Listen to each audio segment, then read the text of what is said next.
Maintie jarama Lulu TV en kine makare, Mindy en Lulu TV kabene koro warango weche mosebedo katimore koni kod kocha, chenro ni kelo ni kod an Jeff Olombaka. Kachiel wantiere kod patrono ero mar Kisumu Joint Bunge, kata riwruok nero mar oganda mar Kisumu, kabende wantiere kaendi kod patron margi. Abiro miye thuolo mondo mi umosu kaeto onyisu nyinge mar wadhi nyime kod twak kod warango weche mag dongruok madhi nyime e kaunti ma Kisumu.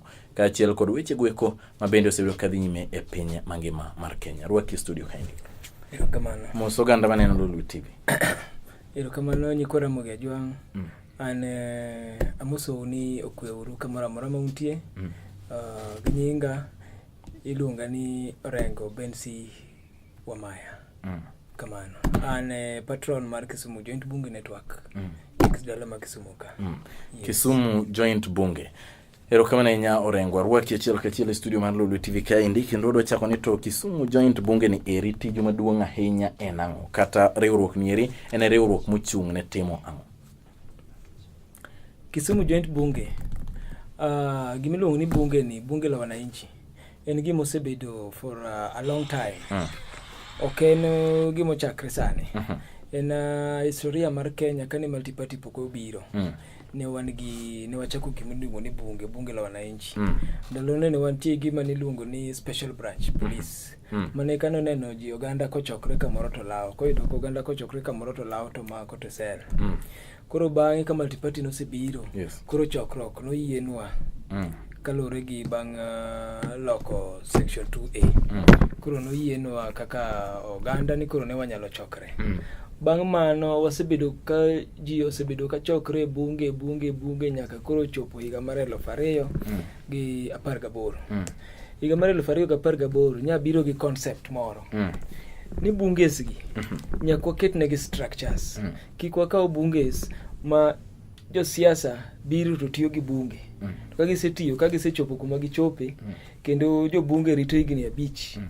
Kendo giduogo kendo gichake kwano negi mislim 200 kata 100 mosefunji tipogo gi to gipamo.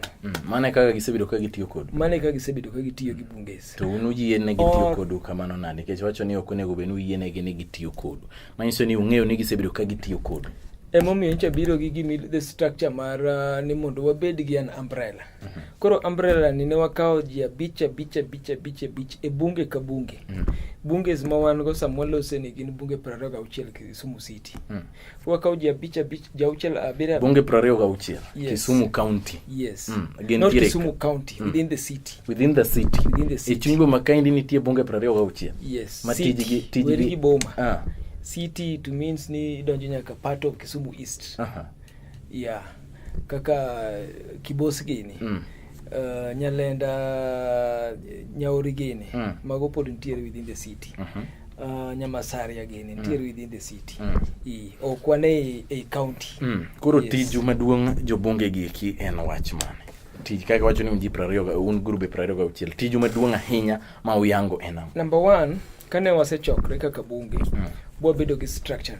Agenda mane ango ne en ni gima dwa timuru en ni ochopo kinde sani makoro nyaka koro wapono lemo. Devolution sani ntie. Mwandu sekel e county. Ang'o mwanyalo timo mondo jowa oyud mwandu mokele county. Kik jowa bedi ni tiji en timo tij analysis from gokinyi to godhiambo. Ni inokidoge inokidoge to kata kiwacho ne inokidoge to higni 5 to timre nade. Higni 5 to kalo loso gimoloso. To in to jitima ne bunge ka gitimo mana analysis from gokinyi to godhiambo. Puodho magidhiye onge, dhok magidhi jamni magidhi rango onge, tich mabende gidhiye onge nikech industries to menade. Koro sani karala nyosi kelo devolution. Wacho ni oyo wakauru advantage of what is here now. Mondo watimre go nade wakony go jowa. For example sani Kanya wareore nyo approach mjumbe ma Kisumu Central. Nimi wa scholarship achela bunge ka bunge. Nyo miyo scholarship 18 slots. Nyo miyo bunge ka bunge achela. Ni decide uru ng'at momiyo asa bunge. Slot achiel.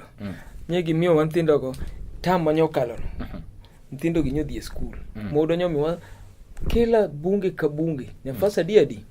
Mopogre gi mano nyocha kwa nyise ni mjumbe kaka mjumbe ma Kisumu Central iyudo tije e supermarkets gi tije gi wan bende wadwaro ni slots miyudo moko be ipogo kodwa kiyudo 5 timiyo 2 to 3 dong' e ofisi mago bende waseyudo wasemiyo jowa 1-2 a place kaka Lemigo dala supermarket nyicho yudo nafas ma ji 2 bwa gole ji e bunge bo otumenade bodhe ugolo ji e bunge kama untieni yes manyiso ni jo bunge gi kigeni joma unge gi tije moko ma gitimo koso gima lich moloyo en ni samwa loseni en adiera ni kijande onge tich kore bunge ka irige miyudo ka ji nyathole kuoro kinde mang'eny ok ni gionge tich no kisomo many of people e bunges nigi moko nigi certificates ma bende kineno to tami yude wara no gima gitimo gi certificates the truth is ni tich ma digitiye ma onge koro sani ochopo sama koro nyowa wacho ni okay koro kaka for example sani wacho ni brewery sero koro yawo ochopo kinde ma wabedo gi governor bonyize wa governor gima nyakwa tem kaka ni wabedo gi minister ma trade Madam Alice Mora oiso Madam Alice Mora ni breweries ni kama fall under ministry mari wadwaro slots 2 bunge ka bunge sama ngindiko ji breweries bo yie ni mano she will consider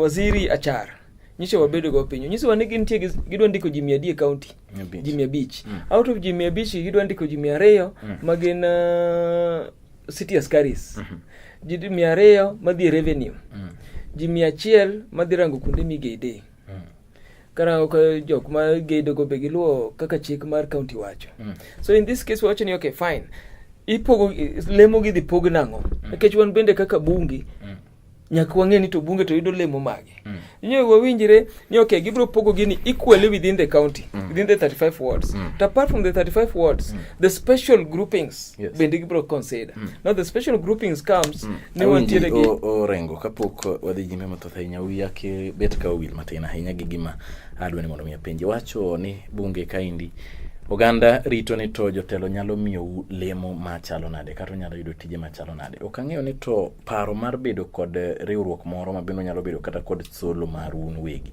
kae to ng'ato kaki wacho ni ji nitire kod certificate jomoko nitire kod gik mopogore mag somo donge ng'ato nyalo jiwru ni oyo ok ochunya kwarit tije andika ang'o mamono ubet pint wach ni wan bende wanyalo chako tije wa kaka wan mowuon nitire tije mathoth ahinya ma kocho nyaka ng'ato ndikie tich ochune nya kurita kaindi ni to sirikal dhi golo tije mage koka jobonge oyud slots en adiera makende ni jite ok nyal ndiki en adiera makende ni Samuel Oseni waziri mar trade nyonyiswa ni wadwar kamoro minyalo pur oyie miyo wang'o oyie miyo wa machine mar goyo pi pump oyie miyo wa kodhi samwa do timo mano kanyo dhi kawo jowa nyanya kata lot mowuok kanyo dhi timre nade wadhi tero mana chichwa kar kae nikech sama ochopo sama koro nyaka wati gi teko mar kijande mawa mondo watim go production e county wa nikech sani gimoro amora matimre mwachamo wuok e counties matimre nade male bamba gi so nyaka obed a county manyalo bende timo production margi magitimre nade apart from that as we speak waziri mar agriculture watimo mos makende nyoyudo ajali nyonego be ni waromo kod odiechieng' manyoro waloso about cages kaka wanyalo pidho rech bunges nyalo pidho rech to jende wayudo tich to pidho rech ga to kendo kawo rech ga to timo nade uso apart from that waziri Mora nyomiyo gwen gwen gi nyomi some bunges to the tune of 500 gwen gi some feeds gipidho gwen gi you understand koro ntiere lot mokwongo manyicha ne somi the second lot ni koro nyowacho ni koro mai koro odhi cover bungi wawinjire mopogre gi pidho gweno ni samose pidhe wabro kawe wotere otende mawa otende mawa gi as we speak kawuono gi chamo keshe gi ni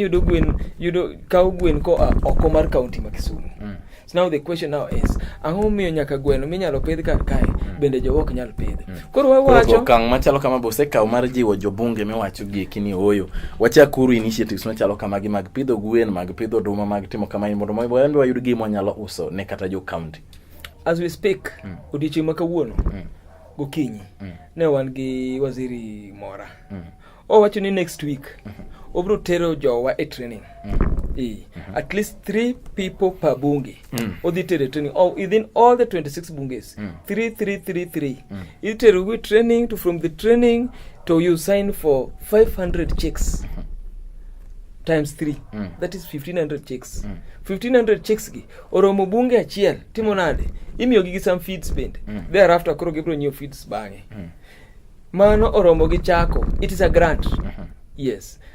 Yes. Apart from that, waziri mar trade ni walosoko and under a ministry. Ntiere pesa mag hola.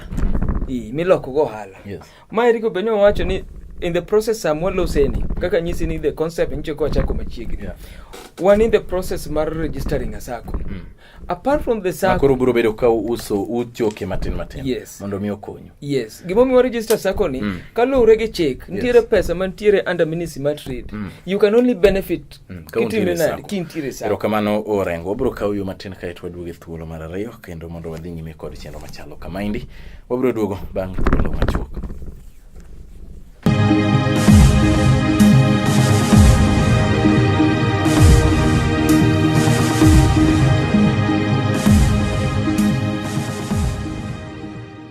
Mantie jera malolo tivo chako duoge thuolo mar ariyo achiel kachiel antiere studio kaindi kod patron mar Kisumu Joint Bunge kabede no inso achiel kachiel gi mariwruok ni ribende timo ne gin oganda mawuok Kisumu. Wadhi nyime kod chenro machalo kamaindi kendo chaka ruok studio. Orengo kan wadhi yueyo to ne wawacho weche ma opogore mabende nyalo konyo mondo mi udongru. Achiel kachiel kod duogo sani iri nyiswa ni to weche mag floods kata weche gweko mag oula osebedo kawuok kedo godo nade. Kaka bende gima ng'eyo ni in achiel kuom oganda gweko mabende en jasundo matene ahinya Kisumu kaindi. Nyiswa ni weche mag oula osebedo nade Kisumu kaindi to oselosgi nade. Erokamano namba achiel weche mag floods mag oula Kisumu nyoyudo pek matek kabisa wach ma floods. Piny ma Nyakach gi piny ma Kano nyobedo gi floods matamre gi nono. Kanyo chakre gi piny mar Nyakach. Pi ma Anande koth mochwe Nande ibiro to donjo gi apa Nyakach koridre go nyo ketho mier mang'eny kabisa e piny mar Nyakach. Kano, Nyando, Mron nyo ketho kabisa. To kata kamano wagoero kamano ne county government motelne gi Professor Peter Anyang' Nyong'o under special program mar Ruth nyotemo kar monyalo mondo yud kaka nyalo konyo jowa. Lakini tich maduong' nyoti gi migawo mar Red Cross. Wan bende under migawo mar Kisumu Volunteers Forum. Nyawa choko mwandu kwa kuonde mopogore. To wariwo karachiel, to wariwo gi Red Cross, to wariwo gi county. Kalore ni wan gi committee adi achiel. Mantiere under national government nitie committee no, jo county nitie committee no, jo Red Cross nitie committee no, Volunteers Forum nitie committee no. Konyualo so committee achiel ma samwa dhi timo gimoro to koro nywadhi time sa mondo kik bed ni oganda moro migawo moro okelo matres to migawo moro be chako kelo matres. Or migawo moro okelo doma to moro be chako kelo doma. Oro ng'eny to kama moro ni okelo doma, moro ni karo kelo ganda, moro ni karo kelo matres. To koro kata kamano nyewa tiyo maber through Red Cross, nyewa yudo pien mag nindo, nyewa yudo gik tedo, nyewa yudo net through county and the national government, nyewa yudo chiemo, ganda, mchele, odoma, michamo. So far jowa nyewa temo reso. Mak mana ne jowa ema nyomiwa tich matek kech konyisigi ni gidar. To gitamre. To kochopo sama koro nyisigi ni gidar chon kapok ne koth chako chwe. Nyisigi to kata manye koth chako ni. Bi nyisogi ni oyo kumuntie ni wuoge uru. To pod gichalo mana ka gima nyisogi ni oyo wuog uru kata dar uru to kunyisigi ni to idare dhi kanye to kama iwuok ni iwuok nade. Okene ka sami dwa res ngimani. Inyisi ni okay, kalure gi kaka koth kuro biro. Wadhi kama kata ka koth biro to ok bitimri nade, ok bihinyi. Koro irango ni to ere kuma bedo raised. Ma kata ka koth biro koro wanyewa dhi nyotiyo gi centers mag schools. Koro centers wacho ni ka in gi dhok kel dhogi gi ka. Jamni magi gi ka. Ka in gi giki ma dires, kaw giki gi resi kel ka. To jowa nyok winj mano. Koro ka sama pi ochopo ma koro pi dhi kod gimoro amora to koro ni sirikal isaidia sirikal wewa nade to wachin to oyo to un manyo wagolo unu mu kar kan to utamre koro kochopo sama koro pi biro koro keto ni sirikal isaidia koro nye bedo matek nikech koro ilalo jamni madine okilalo ilalo mwandi madine okilalo lakini wago ne Nyasaye kamano ni kata kamano onge ngama piny onego kamano. To sama ninyiso gini ne giwuogi ni iri nitiere facilitation mane itimonegi mani kech dinyisa ni ng'ato ni wuogi dhi kacha to samoro ode ni ka gige teni kendi ka koro wuok kode odhi kanyo bende onge. En adiera makende ni warning osechiwo. Jowetho osewacho ni kodh ni ng'eny. To en adiera ni koth machwe sane ni otimre ga higa ka higa. In iwuon bet midake e piny Nyakache, e piny Kano. E piny Muhoroni. Ing'ega ni sama kodhi ni ochwe to ka erigo berga. Ka rachga. Ka inyalo ponde. Ka erigo ok nyalre. En jukumu mari. Ni mondo itimi nade? Ichak chon, ikaw mwandi te, idhigo kata ken center ma school moro ma itiyogo. Kaw giki gite itimre nade? Idhigo kacha. Wek rito nyaka pi bi ba keth moko. Koro ireso ni aresa mana matin moresnigo ema koro idhigo. Dong koro ineno kiywaga ng'e. Wakwayo jowa. To disaster management unit dong nitie. Disaster management unit tije is to save life. Not to save property. To dong sama koro save life ni modhi nyise jogi ni wadwa waseneno gima timore ni dhi timore kama wadwa no tim kama ini. Bas, mano wasetimo mang'eny nyaka kotel ne nyagi Ruth Odinga. Ruth nyiso gi ni oyo, kodhi ni biro. Oselanwa gi jowetha ni kodhi ni biro. Wuoguru ka to chal mana ka gima Ruth dwa kawo lopgi. Nyiso gi ni oyo, kar ka irigo pidhe muomo. To ni ni wabro wuok. Koro nya chopo kuma koro wacho ni okay, koro nyaka golu gi thuon. Mondo koro kikumi watich matek. Yes. To wago ne Madam Ruth erokamano nikech nyotimo sinani mar kasre kinde ka kinde ni wuoguru kogo milome ni wuoguru bodhi nyaka radio stations. Kolando ni wuoguru to jowa winjo gi manyotimo nade? Emanyetek. To kata kamano wago ne Nyasaye erokamano ni ng'ama piny otero to onge lakini mwandu to nyolal to mwandu ok olal nikech ne wakia ni mwandu dhi lal. Mwandu olal nikech wiwa ne tek. Ka ni nyisowa ni oyo wuoguru ka sapodi to ni wabro wuok. Koro nye chopo kuma koro giwuok ka mwandu gi osetime nade? Osekethre. Yes. To sane jok mano wuok goeko mano buoro kata sikunde goeko iwacho ni nitie kaka ne gichiemo to ne omegi maber. Kaka ne gichiemo no omegi. Yes. Sikunde oyaw maonge chochni moro amora Kisumu County. Samuel ose ni sikunde yaw. Yes. Onge skul moko yaw Kisumbwa ka.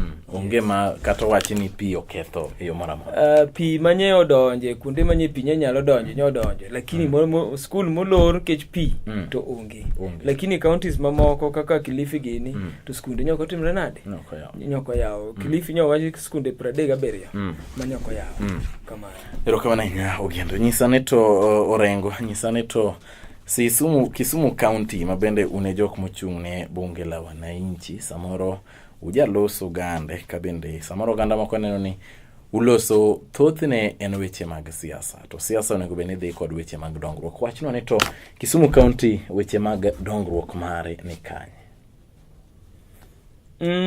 kaka patron mar Kisumu Joint Bunge yena kikalos kaka ng'ama loso kwa niaba mar Kisumu County. Adwa ni uwo mana kaka wuod Kisumu.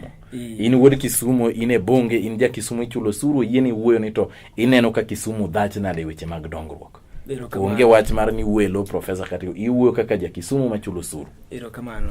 Samuel Loseni en ham maber ni ka nywago kura ka wan gi geno mang'eny matamre gi nono kuom professor.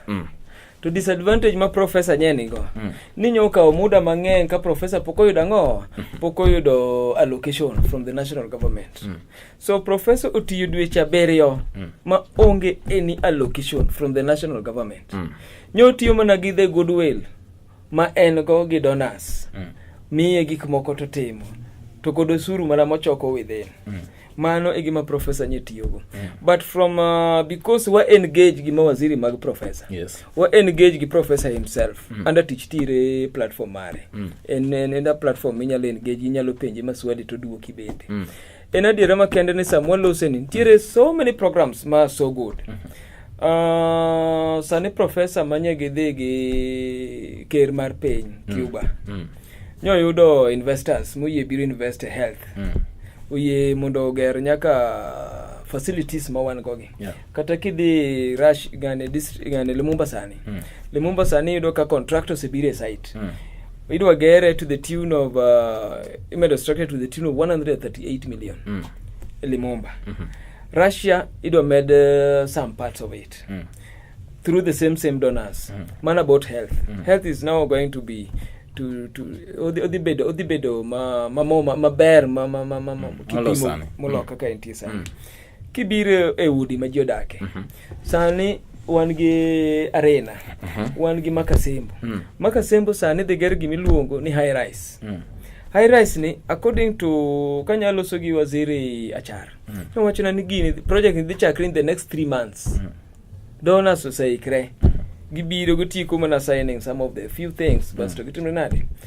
Kaloso gi ng'at miluongo nikech wa engage joge kinde ka kinde. Ng'at miluongo ni city manager Doris Ombara.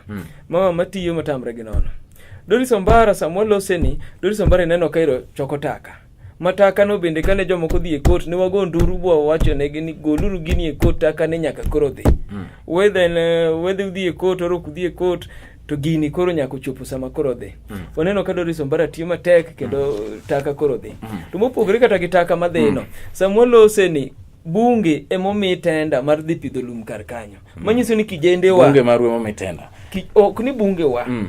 Bunge makisum anana patron. Kija en tiji fwambu ne jo bunge takelo ne jo bunge. Mari acho yuno guru e praro gopche. Yes. Watch ni ineno ka Kisumu dhibedo kuma chalo nade in the next 4 years. Kawati koda ka chiel. Kiter Kisumu in the next 4 years. Mi Kisumu 1 year from now. Obro ruwenyi. 1 year from now. In fact, county government mar Kisumu kaloso gi wach ma waziri Achar nyowacho.